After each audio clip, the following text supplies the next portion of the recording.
Hello everyone, welcome to our Let's Play series of the Age of Decadence. This is Colonel RPG as usual, and I'm very happy that you chose to join me today as we fail. Well, we're not gonna fail. We're not gonna fail, but the problem is we're not gonna fail to battle this guy. The problem is 6 crafting. Let me show you. So right now I have 1 crafting, and I can improve this up to 6. Unfortunately, that is still not enough to fix this thing. Still not enough. We can interact with it as you saw at the end of last episode, and yeah, fixing ancient ordnance when it can go off at any moment doesn't seem to be one of your talents. And that's the same for level 1 and the same for level 6 as well. So we're gonna be out of this place. We're not gonna be able to fight that guy. I tried that and it didn't go well. It did not go well. So yeah, that guy kills. It kills very much so. And I don't have tubes or whatever. I don't really know how to fix that thing, and I do want to fix it. I just don't know how to. And maybe I'll level up my crafting skill enough to be able to. I don't know. Well, for now we're gonna go to yet another location. We have 3 locations, including this one. Oh, look at that. Yeah, leave Hellgate. We have 3 locations that we can go to. This one is Hellgate. The other one was the Arch. No, the Arch. Yacht, we've been there already, so let me go there. So we've been there already. We can go to Ganazar, no, Zamedi, yeah, or the Dead River. I suppose we can go to Zamedi. Let's go to Zamedi. We've been there already. We've seen, yeah. Let's go there. Let's explore. We've been here already, and I kind of went away and didn't. Oh yeah, I remember now. I remember there's a shimmering wall over here. I don't know what it does. I really don't know what it does. So let's talk with everybody, because that's how you should play the game, I suppose. We got a believer, we got a preacher, a couple of believers and a preacher.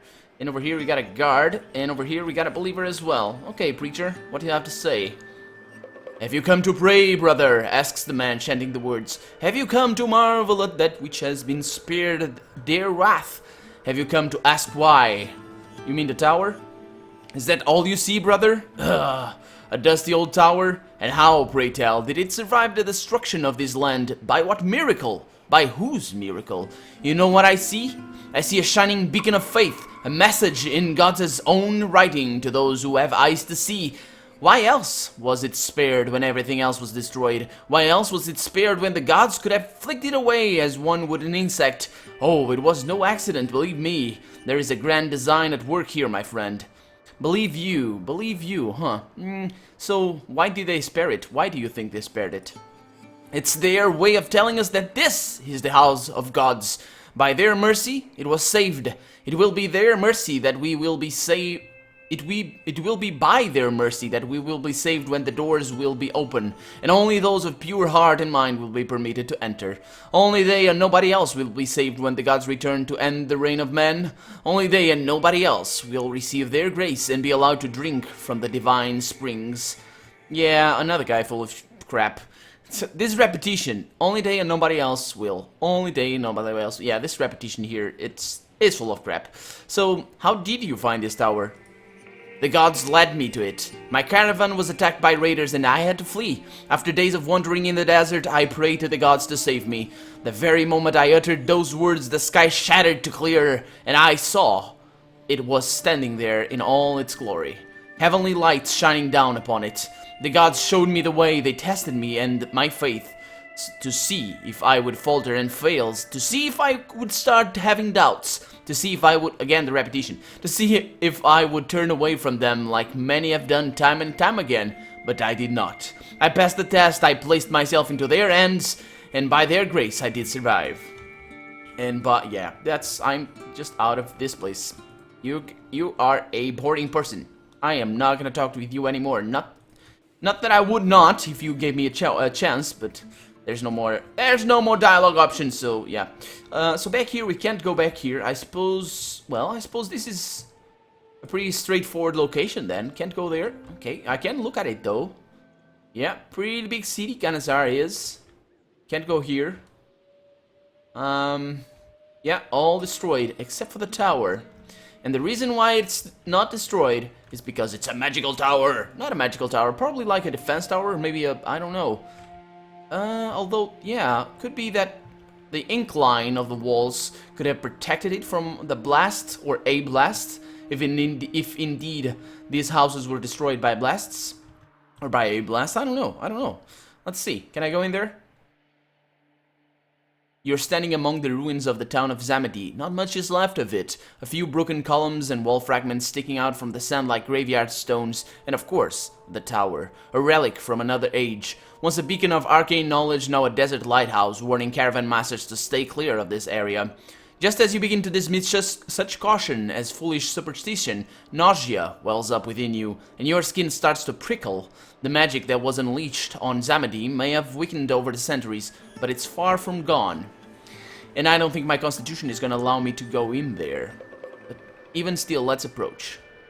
As you get closer... Oh boy. As you get closer, you see why the tower hasn't been ransacked yet. A shimmering wall of red light, too bright to look at there directly, blocks the entrance. Warily, you take a few steps forward, and the red light surrounds you. Instantly, it feels like you are walking underwater, fighting for every step. You glance back to measure your progress and realize that you haven't moved an inch. So I can't go in there.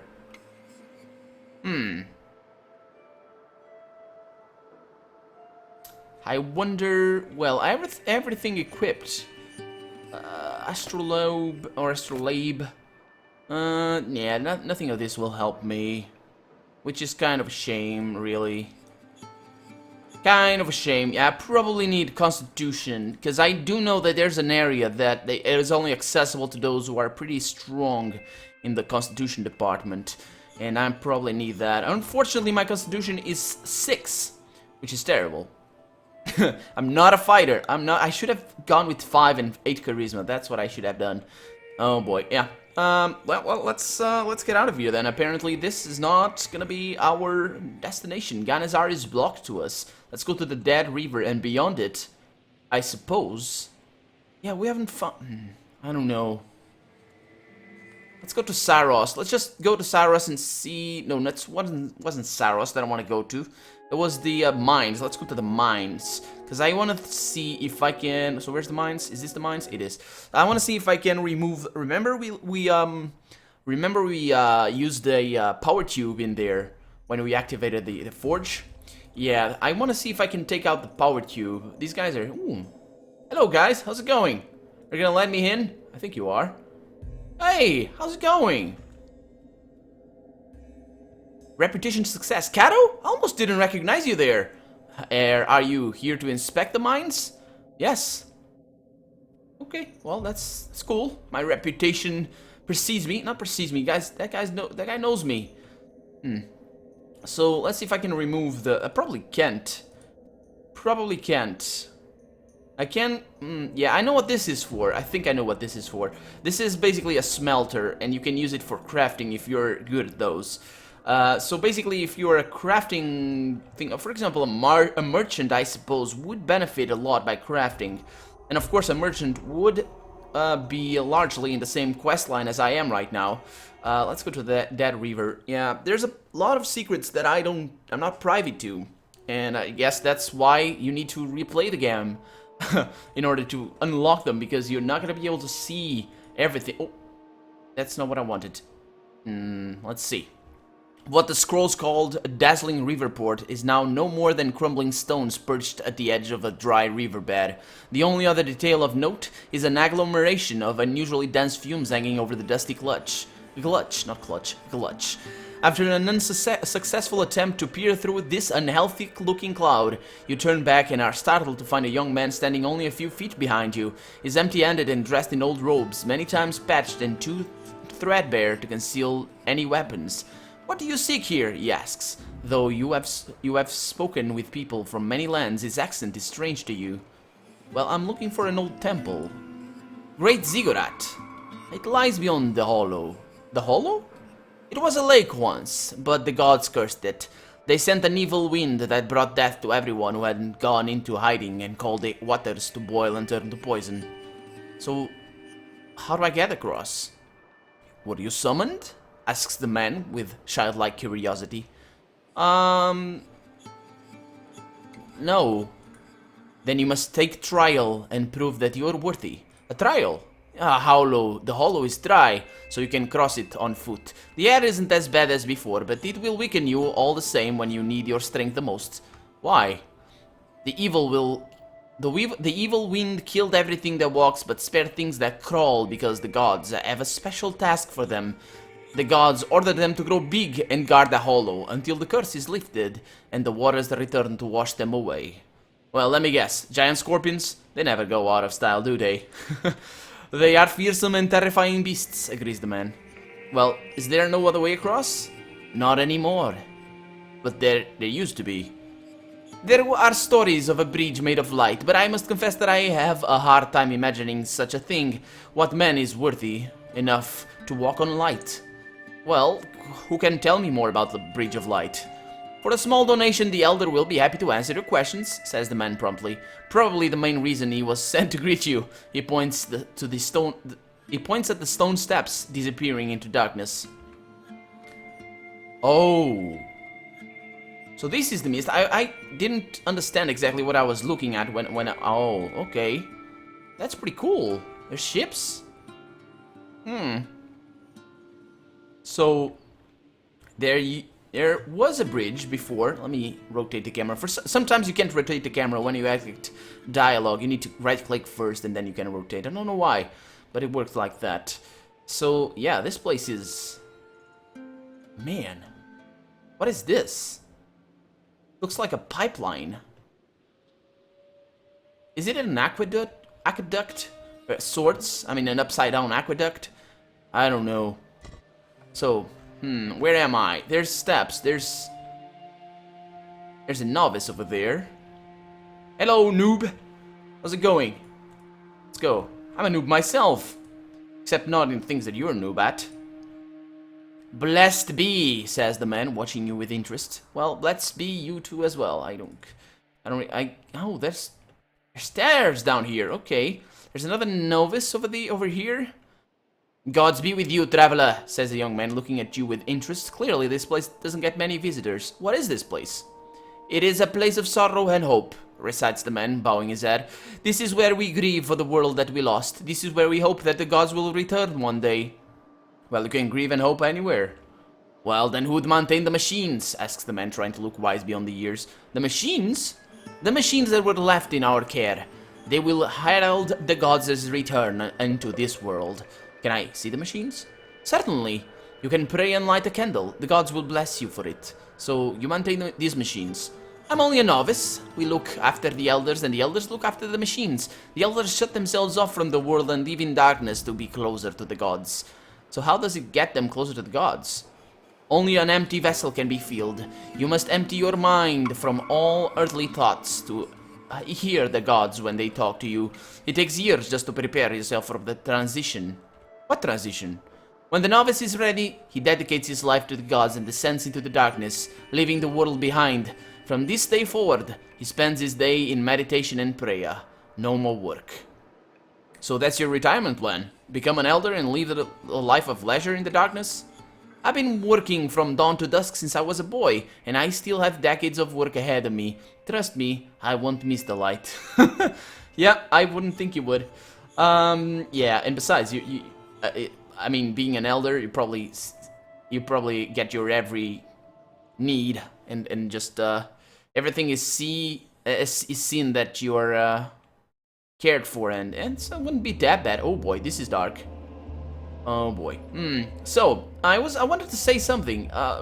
You noticed how Kato said how being underground gets you closer to the gods? Well, it gets you closer to blindness, that's for sure. But no, that's not what I'm trying to say. What I'm trying to say is the ancient Greek mythology and the ancient Greek, at least the Greeks one, but I think the Egyptians and the Mesopotamians as well. The ancient Greek religions. Oh, we got an elder over here. I can't talk to him, but we got an elder over here. He probably doesn't see me because he's blind. But the ancient Greeks, their temples were underground as well, because it's called what is called a chthonic religion, or I think it's chthonic religion now it's called, but because it's of the earth. So the deeper you were, the closer to the gods you were. You are standing in a large underground chamber, crowded with a host of bizarre machines and contraptions. The air reeks of old lubricant, rust, and hard-to-place scents. After trying to figure out the purpose of the equipment and the chamber itself, you decide that the machinery must have been brought here from elsewhere for storage or display. The place is like a shrine to an old and long-past age. Drawn to a low flickering to your left, you approach what you took to be a functional device, but the apparatus is long dead. The light comes from several small candles housed in a row of glass tubes painted red. "Who are you?" says the elder, his face hidden by the cloak. "I am a wanderer." "What do you seek here, wanderer?" "An old temple. Many have come before you. Few had the wisdom to leave." "Well, did anyone make it?" "A woman," nods the elder. "I was but a child when she came here, but I still remember her. She remembered an escort. The elder refused, and she killed him on the spot, without pity or mercy. She took our best men, who were more afraid of her than the beasts crawling in the hollow, and left. She returned alone, but she never said a word, and we never asked for it. It's not our way." "Huh, so she returned. Can you give me an escort?" "Probably not." "Ha! She's drained our strength and we've never recovered. There are no men left to give you. We buy children," he pointed at the young man who greeted you, "to replace lost brothers and keep the flame alive." "Why do you stay here?" "The holy empires were entrusted in our care," he points at the machines. "Most of them seem to be long dead. It is our duty to maintain them." "How do you know that?" "We pray and ask the gods to guide our hands." "Does it work?" "The gods aren't always there to answer our calls, so few engines are still working. Of course, when the gods need them, we'll be ready, and they'll guide us like they always have." "Do you know what these machines did?" "Wondrous things!" exclaims the elder, showing his face for a moment. It looks strangely deformed. Large, unblinking fish eyes, wide, lipless mouth, and thick skin hanging in folds. Oh, why would that be? Is that radiation? Poisoning? I don't know. Maybe he's mutating? I don't know. They could raise the water in the river to the level of the lake. They could turn night into day and day into night. They could even conjure a bridge made of light over the lake. Well, do you mind if I take a closer look at the machines? Maybe I can make them work again? You want to marvel at the holy relics? You may do so. Perhaps you'd like to stay with us and dedicate your life to worship. I'll pray for the divine to touch you and mark you as it marked me. Nope, I don't want no touching me. Nope, thank you. Let's examine the machines, though. I probably will need a lore check right now. Let me save the game before I do anything foolish and stupid. So what do we have here? I think these are power tubes. I'm pretty sure they are. This one seems to be totally broken. That one seems to be broken as well. And yeah, there's the lights, though. What is... You're standing in front of a makeshift... There it is, yeah. Let's see if our 6 points of lore allows me to see what this is all about. Probably not. Oh, it does! By sorting through a tangled disarray of cables, you determined the machine was once connected to a bank of power generators. The generators themselves were gutted long ago and their shells converted to some ancient devotee into small shrines. That is problem number 1. Well, I'm not gonna be able to do that. Yeah, I'm not gonna be able to restore power, but I might if I increase my lore. Probably not. Let's increase it to 9 and hope that it will offset our lack of crafting. Probably not. Oh, it does! That's great. Okay, so... Oh, no, wait. If I could locate the manual? Wait a minute. Wait a minute. So I want to see how much lore it takes for me to offset the lack of crafting. So that confirms it, ladies and gentlemen. That confirms that the game works like this. If you have a double check, let's go into... What did I improve? I improved lore. Just 9. Let's go with 8. So examine, lore, and crafting. Fail. Okay, so let's improve it again to 8. Probably not gonna be enough. Lore and crafting. Failure. Okay. So let's go into lore and see what that was all about. Because I didn't read the dialogue. Yeah, by kicking apart the mechanical abominations left by the locals and rifling through the detritus, you managed to scrabble together enough to repair 1 generator. It's less than you need, but it will have to do. Sweeping the candle stubs and mouse skulls aside. Mouse skulls? Man, you start to rebuild the generator. It's not your best work. In fact, from a distance of 5 paces, your creation is indistinguishable from its mutilated brethren. But then you throw the lever. But when you throw the lever, it gives an almost human wheeze of and reluctantly comes to life. The elder gasps as a dull glow heralds the generator's return to basic function. The machine is working at no more than 30% capacity, but it's the best you can do. Let's try to fix the breach machine. Yeah. If I can locate the manual. That is a nice hint. I probably will not be able to locate the manual though. But let's look around. I have not saved the game right now because I think that those things that at lore plus crafting, yeah, I think that's like 10, requires 10. So I had 6. I think I can bring that up to 12 because right now I have 10. Let's see. So that's 1 crafting plus 9 lore. So I think I can bring, this was 6. I think I can bring this up to 6. So that means that I will have 12. I'm not sure if that is a good idea though. I probably will try, but I don't think I can locate the manual. I think that might have been a joke. That might have been a joke. Game, are you kidding me? Okay. Okay, let's try it again, and this time let's improve crafting instead of lore. Although I don't like that. I don't like that. I really don't. Let's bring it up to... So, I have 6, let's bring it up to 4, and test my theory. I should be able to pass the first test. Examine crafting. It does. Okay, lore and crafting. Okay, lore failure. Oh, that's different. Let's improve lore then. By 1. See how that works. Easier said than done. Okay, let's hope that I can... Yeah, probably not. Oh, yeah. Okay, so it's a failure. I probably... Yeah. God damn it. Okay, so if we can locate the manual, that's a big if. That is a big if. I'm not gonna fix the machine right now.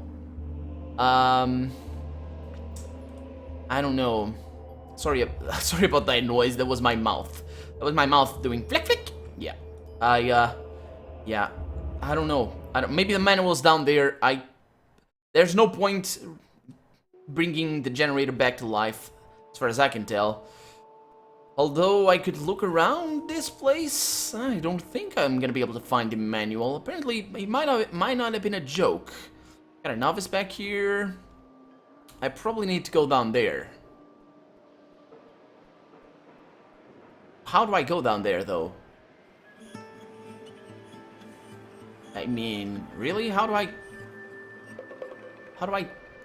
do that? Is it through here? No. Oh, there it is. It's something over here. Attach a rope. I do have a rope. Good thing that I have a rope. Let's see. Oh, there it is. Let's go down there. Actually, let me save the game.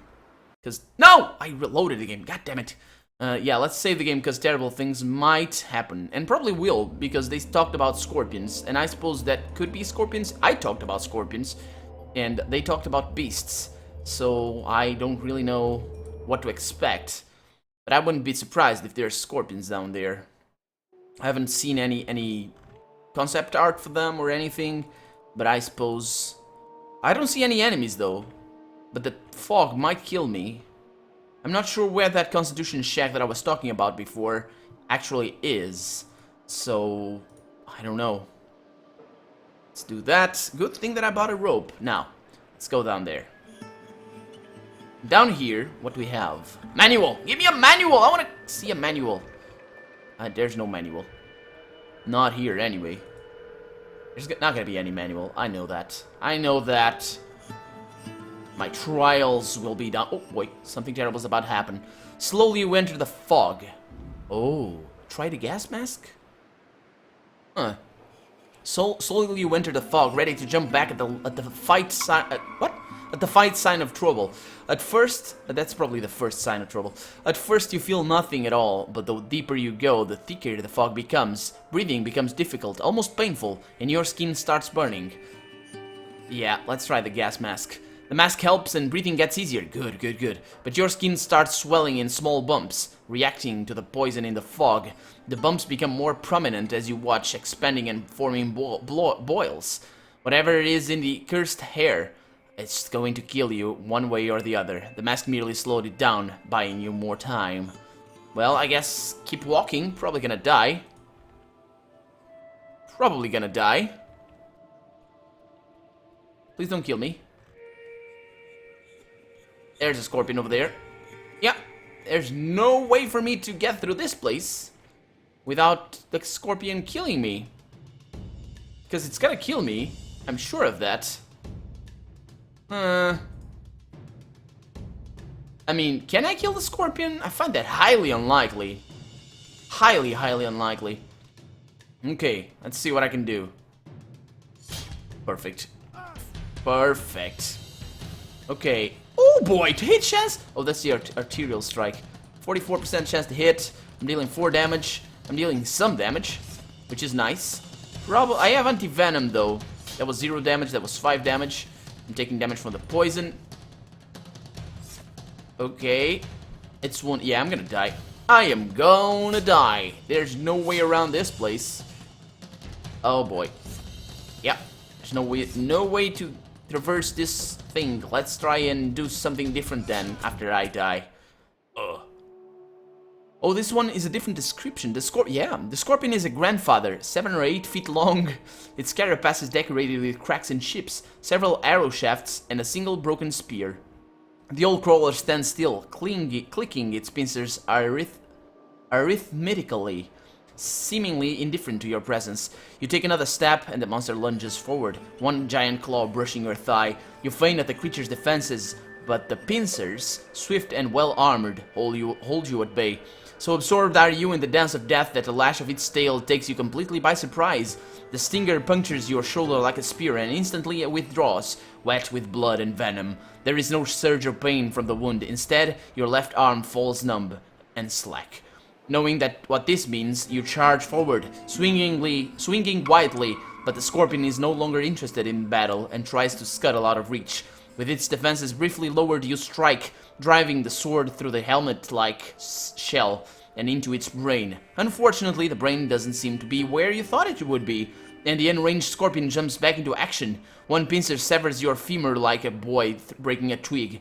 Oh boy. And you topple, screaming in pain. In your last moment, you see something few men ever seen, and the lashing tail a second time. The world goes dark. Oh boy. Yeah, I'm not sure how I'm gonna get through this area. I'm gonna check in between episodes. I'm gonna check to see what I can do. I'm gonna look around, visit everything, and just try to find my way out of this mess. Because that scorpion and the gas is not gonna let me through. There's no way I'm gonna survive that battle. Not good enough. I think I could improve my skills. I'm gonna try that, and if I can do that, maybe I'll go with that choice. But for now, actually, I wanted to say something else before I end the episode. I wanted to thank Jordan Cozart for being my first patron on Patreon. When I read that one, I was like, I needed to get up and go take a break because it's my first patron. I am very, very thankful for his support. I'm very thankful for everybody's support, really. But he went he went a step further and donated to me for doing this on the internet, and I am very, very thankful. Firstly, that he enjoys my videos, and yeah, that I also became my first patron. So that's Jordan Cozart. Thank you so much. Thank you so much for this one. And thank you so much for watching as well. I am Colonel RPG, and this has been the Age of Decadence. I really hope you guys have enjoyed it. And if you did, go ahead and leave a comment, like the video, but above all, thank you so much for watching. And I'll see you next episode. Bye-bye.